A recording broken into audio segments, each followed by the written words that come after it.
நம்ம இன்னைக்கு கேரளால ரொம்ப ஃபேமஸான கலத்தப்பம் எப்படி பண்றதுன்னு பார்க்க போறோம். இது ரொம்ப டேஸ்டியா இருக்கும், ஹெல்தியான ஒரு ஸ்நாக் ஆப்ஷனாகவும் இருக்கும். இது பார்க்கறதுக்கு தேன் கூடு மாதிரி உள்ளலாம் நல்ல லேயரா இருக்கும். பச்சரிசி வெல்லம் இதெல்லாம் வச்சு செய்யறதுனால இது ரொம்ப ஹெல்தியான ஒரு ஸ்நாக்காகவும் இருக்கும். ஸோ குழந்தைங்களுக்கு கண்டிப்பாக செஞ்சு கொடுங்க, ரொம்ப விருப்பப்பட்டு கேட்டு வாங்கி சாப்பிடுவாங்க. ஹாய் ஃப்ரெண்ட்ஸ், என் பேர் Abhi. Welcome to Indian recipes Tamil. வீடியோக்குள்ள போகிறதுக்கு முன்னாடி நம்ம சேனல் இந்தியன் ரெசிபீஸ் தமிழை சப்ஸ்கிரைப் பண்ணிக்கோங்க, கூடவே இருக்க பெல் சிம்பலையும் கிளிக் பண்ணிக்கோங்க.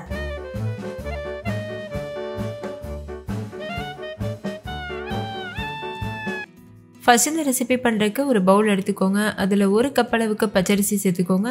நீங்கள் எந்த பச்சரிசி வேணாலும் சேர்க்கலாம், மாவு பச்சரிசி, ரேஷன் பச்சரிசி எது வேணால் யூஸ் பண்ணிக்கலாம்.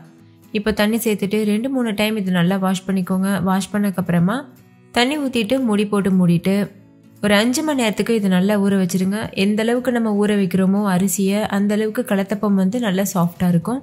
ஓகே, இது இப்போ ஊறட்டும். இப்போ 5 மணி நேரம் கிட்ட ஆயிருக்கு, அரிசி நல்லா ஊறிருக்கு. இப்போ இந்த அரிசியை தண்ணியை வடிச்சிட்டு ஒரு மிக்சி ஜாருக்கு மாற்றிக்கோங்க. கூடவே 1/4 கப் அளவுக்கு வடித்த சாதம் யூஸ் பண்ணிக்கோங்க. கேரளாவில் பொதுவாக மட்டா ரைஸ் யூஸ் பண்ணிட்டு பண்ணுவாங்க. நம்ம நார்மல் ரைஸ் யூஸ் பண்ணுறதுனால நான் அதுவே யூஸ் பண்ணி காமிச்சிருக்கேன்.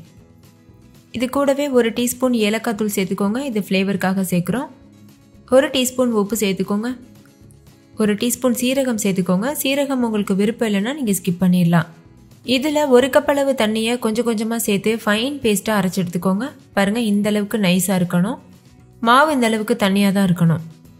எந்த கப்பில் அரிசி எடுத்தீங்களோ அதே கப்பில் தான் தண்ணியும் மெஷர் பண்ணணும். இப்போ இது ஒரு ஓரமாக இருக்கட்டும். ஒரு பேனில் 3/4 கப் அளவுக்கு வெல்லம் சேர்த்துக்கோங்க. வெல்லம் பொடிச்ச வெல்லம் யூஸ் பண்ணிக்கோங்க. இது கூட ஒரு 1/2 கப் அளவுக்கு தண்ணி சேர்த்துட்டு வெல்லம் முழுமையாக கரையிறது வரைக்கும் வெயிட் பண்ணுங்கள். இதுக்கு பாகு எதுவும் காய்ச்சணும்னு அவசியம் கிடையாது. ஜஸ்ட் வெல்லம் கரைஞ்சா போதும்.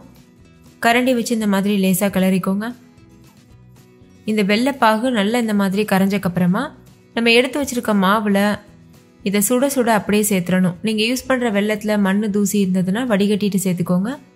லேசாக இந்த மாதிரி மாவை கலந்துட்டு அந்த வெள்ளைப்பாகை நல்லா சூடாக இருக்கும் போதே இந்த மாதிரி சேர்த்துக்கணும். ஒரு வடிகட்டி வச்சுட்டு இந்த மாதிரி சேர்த்துக்கோங்க. சேர்த்துட்டு உடனேவே நல்லா மிக்ஸ் பண்ணிடணும்.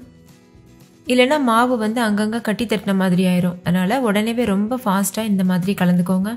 கலந்துட்டு இது கூட ஒரு 1/4 டீஸ்பூன் அளவுக்கு பேக்கிங் சோடா சேர்த்துக்கோங்க. பேக்கிங் பவுடர் இல்லை, பேக்கிங் சோடா சேர்த்துட்டு நல்லா மிக்ஸ் பண்ணிவிட்டு இது ஒரு ஓரமாக வச்சுக்கோங்க. இப்போ மாவு தயாராக இருக்குது, நம்ம கலத்தப்பம் செய்ய ஸ்டார்ட் பண்ணிடலாம். மாவோட கன்சிஸ்டன்சி கண்டிப்பாக இந்த அளவுக்கு தண்ணியாக இருக்கணும். நான் முழுமையாக 1/2 கப் அளவுக்கு தண்ணி சேர்த்துருக்கேன். ஒவ்வொரு அரிசிக்கு தண்ணியோட அளவு மாறுபடும்.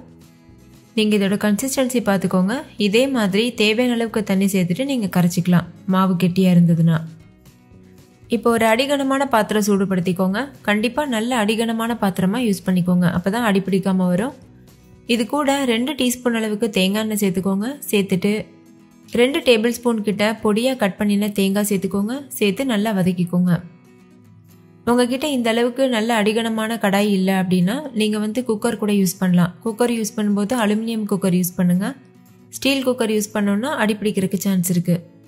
அதே மாதிரி தேங்காய் ஓரளவுக்கு வதங்கினதுக்கப்புறமா ட்ரெடிஷ்னல் மெத்தடில் ஒரு 2-3 சின்ன வெங்காயத்தை பொடியாக கட் பண்ணிவிட்டு சேர்த்துக்குவாங்க. நான் இன்றைக்கி வெங்காயம் சேர்க்காம தான் செஞ்சுருக்கேன். உங்களுக்கு வெங்காயத்தோட ஃப்ளேவர் நல்லா பிடிக்கும்னா ஒரு 2-3 சின்ன வெங்காயத்தை தோல் உரிச்சிட்டு பொடியாக கட் பண்ணிவிட்டு இந்த ஸ்டேஜில் சேர்த்துக்கோங்க. சேர்த்துட்டு நல்லா வதக்கிடுங்க. அதுக்கப்புறமா நம்ம மாவு சேர்த்துக்கலாம். இப்போ தேங்காய் நல்லா வதங்கிருச்சு. ஹை ஃப்ளேமில் வச்சுட்டு நம்ம செஞ்சு வச்சுருக்க மாவை இந்த மாதிரி ஊற்றிக்கோங்க. ஊற்றிட்டு ஹை ஃப்ளேம்லேயே ஒரு 1 நிமிஷத்துக்கு வச்சுக்கோங்க. அதுக்கப்புறமா நம்ம லோ ஃப்ளேமுக்கு மாற்றிக்கலாம். லேசாக அந்த தேங்காயை எல்லா இடத்துலையும் இருக்க அளவுக்கு இந்த மாதிரி பரத்தி விட்டுக்கோங்க. இல்லைனா தேங்காய் ஒரே சைடாக போயிடும், அதனால் எல்லா இடத்துலையும் இருக்க அளவுக்கு பண்ணிக்கோங்க. ஓகே, இப்போ 1 நிமிஷத்துக்கு அப்படியே இருக்கட்டும். ஹை ஃப்ளேமில் தான் இருக்கணும். நல்லா இந்த மாதிரி நுரைச்சி வரும். 1 நிமிஷத்துக்கு அப்புறமா மூடி போட்டு மூடிட்டு லோ ஃப்ளேமில் வச்சு ஒரு 15 நிமிஷத்துக்கு வேக வச்சுக்கோங்க. கரெக்டாக 15 நிமிஷத்துக்கு அப்புறமா நம்ம ஓப்பன் பண்ணி பார்க்கலாம். இப்போ 15 நிமிஷம் ஆகியிருக்கு. நல்ல கேக் மாதிரி எப்படி பொங்கி வந்திருக்கு பாருங்கள். 15 நிமிஷத்துக்கு அப்புறமா ஸ்டவ் ஆஃப் பண்ணிவிட்டு இதை அப்படியே ஆற வச்சுருங்க. நல்லா ஆறினதுக்கப்புறமா நம்ம ஓப்பன் பண்ணி பார்க்கலாம். இப்போ முழுமையாக ஆறி இருக்கு. தொட்டு பார்த்தீங்கன்னா கொஞ்சம் கூட சூடு இருக்கக்கூடாது. நீங்கள் சூடோடவே வெளியில் எடுத்தீங்கன்னா இது சின்ன சின்ன பீஸா உடையறதுக்கு வாய்ப்பு இருக்குது. அதனால் நல்லா ஆறுனக்கப்புறமா வெளியில் எடுத்துக்கோங்க. ஓரங்களை இந்த மாதிரி கத்தி வச்சு கட் பண்ணிவிட்டு அதுக்கப்புறமா நம்ம வெளியில் எடுத்துடணும். லேசாக இந்த மாதிரி கை வச்சு நெம்மினீங்கனாலே ஈஸியாக வெளியில் வந்துடும். பாருங்கள் எவ்வளோ ஈஸியாக வருதுன்னு. ஓகே, இப்போ இதை நம்ம கட் பண்ணிவிட்டு சர்வ் பண்ணிடலாம். நார்மலாக நம்ம கேக்லாம் கட் பண்ணுவோம்ல, அந்த மாதிரி உங்களுக்கு விருப்பமான ஷேப்பில் நீங்கள் கட் பண்ணிக்கலாம். நீங்களே பாருங்கள் எவ்வளோ பெர்ஃபெக்டாக வந்திருக்கு. இது நல்லா சாஃப்டாக ரொம்பவே சூப்பராக இருக்கும். ஸோ கண்டிப்பாக ட்ரை பண்ணி பாருங்கள். குழந்தைங்களுக்கெல்லாம் இதை நீங்கள் செஞ்சு கொடுத்தீங்கன்னா ரொம்ப என்ஜாய் பண்ணி சாப்பிடுவாங்க. ஏன்னா இது நம்ம உள்ளே பிச்சு பார்க்கும்போது அப்படியே தேன் கூடு மாதிரி இருக்கும். ஸோ பார்க்குறக்கும் ரொம்ப டிஃப்ரெண்ட்டாக இருக்கும், டேஸ்ட்டும் ரொம்ப சூப்பராக இருக்கும். அதனால் எல்லாருமே என்ஜாய் பண்ணி சாப்பிடுவாங்க. இதில் நீங்கள் நான் சொல்லியிருக்க மெத்தடில் அப்படியே பண்ணிங்கன்னா பெர்ஃபெக்டாக இதே போல் உங்களுக்கும் கிடைக்கும். அதே மாதிரி அளவுகளும் மாறாமல் பார்த்துக்கோங்க. இதுக்கு அளவுகள் ரொம்ப முக்கியம். நம்ம 15 நிமிஷத்துக்கு அப்புறமா ஓப்பன் பண்ணி பார்க்குறோம்ல, அப்போ வெந்திருக்கான்னு செக் பண்ணுறதுக்கு ஒரு டூத்பிக் வச்சு உள்ளே இன்சர்ட் பண்ணி பார்த்தீங்கன்னா மாவு ஒட்டாமல் வந்ததுன்னா அது முழுமையாக வெந்திருக்குன்னு அர்த்தம். அப்போ நீங்கள் ஸ்டவ் ஆஃப் பண்ணிவிட்டு ஆற வச்சுக்கலாம். இந்த அளவு அரிசிக்கு கரெக்டாக ஒரு 15 நிமிஷத்தில் வெந்துடும். ஒருவேளை நீங்கள் யூஸ் பண்ணுற அரிசி பொறுத்து டைமிங் மாறுபடலாம். நீங்கள் கரெக்டாக செஞ்சுருக்கீங்கன்னா இந்த மாதிரி உங்களுக்கு ஒரு வரி வரியான ஒரு டிசைன் மாதிரி கிடைக்கும். உள்ளே நம்ம பிச்சு பார்க்கும்போது தேன் கூடு மாதிரி இருக்கும். அதுதான் பெர்ஃபெக்டான ரெசிபி. நீங்களே பாருங்கள் எவ்வளோ சாஃப்டாக இருக்குது. ஸோ கண்டிப்பாக நீங்களும் உங்கள் வீட்டில் ட்ரை பண்ணி பாருங்கள். குட்டீஸ்லேருந்து பெரியவங்க வரைக்கும் என்ஜாய் பண்ணி சாப்பிடுவாங்க. ஓகே ஃப்ரெண்ட்ஸ், இந்த வீடியோ உங்கள் எல்லாருக்கும் ரொம்ப பிடிச்சிருக்கும்னு நம்புகிறேன். பிடிச்சிருந்தா லைக் பண்ணுங்கள், உங்கள் ஃப்ரெண்ட்ஸ் கூட ஷேர் பண்ணுங்கள்.